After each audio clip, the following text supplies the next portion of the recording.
ఆంధ్రప్రదేశ్ రాష్ట్రంలో పల్నాడు రాజకీయాలకు ఒక ప్రత్యేకమైనటువంటి గుర్తింపు ఉంది. పల్నాడు జిల్లాలో జరిగేటువంటి రాజకీయాలు హాట్గా ఉంటాయి.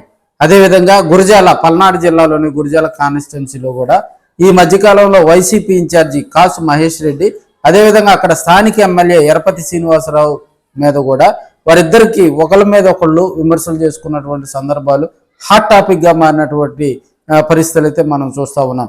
కాసు మహేష్ రెడ్డి మీద కూడా రామకృష్ణ వేసినటువంటి ఫ్లెక్సీ అక్కడ సంచలనాలు సృష్టించిందని కూడా తెలియజేసుకోవచ్చు.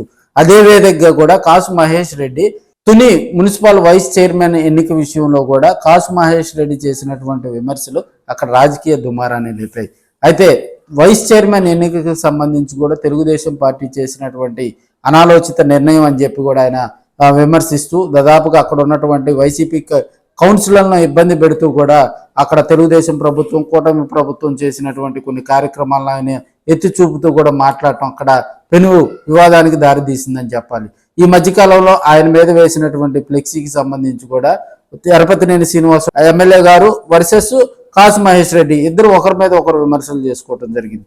మనకి అక్కడికి సంబంధించి గురజాల అసెంబ్లీ ఎన్నికల సమయంలో కూడా తాను గనక ఓడిపోతే రాజకీయ సన్యాసం చేస్తానని చెప్పి కూడా అప్పట్లో కాసు మహేష్ రెడ్డి గారు కూడా పెను సంచలనం సృష్టించడం జరిగింది ఆయన అప్పట్లో వ్యాఖ్యలు ఎన్నికల సమయంలో.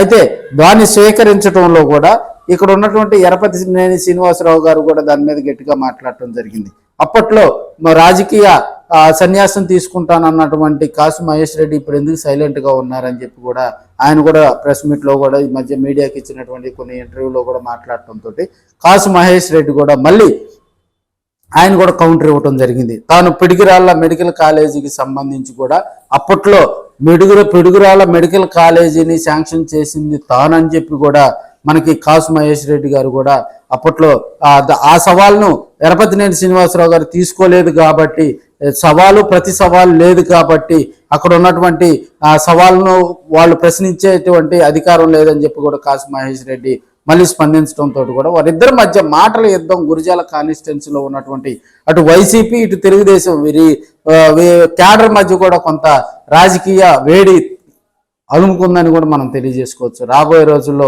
మరి గురజాల పాలిటిక్స్ ఎలా ఉంటాయని కూడా కొంత సందిగ్ధ వాతావరణం అయితే నెలకొని ఉంది. ఈ మధ్యకాలంలో Kasu versus Yarapathineni Srinivasarao, YCP incharge versus MLA అన్నట్టుగా కూడా అక్కడ రాజకీయాలు నడుస్తున్న వేళ రాబోయే రోజుల్లో హాట్గా గురజాల రాజకీయాలు ఉంటాయని కూడా మనం తెలియజేస్తాం.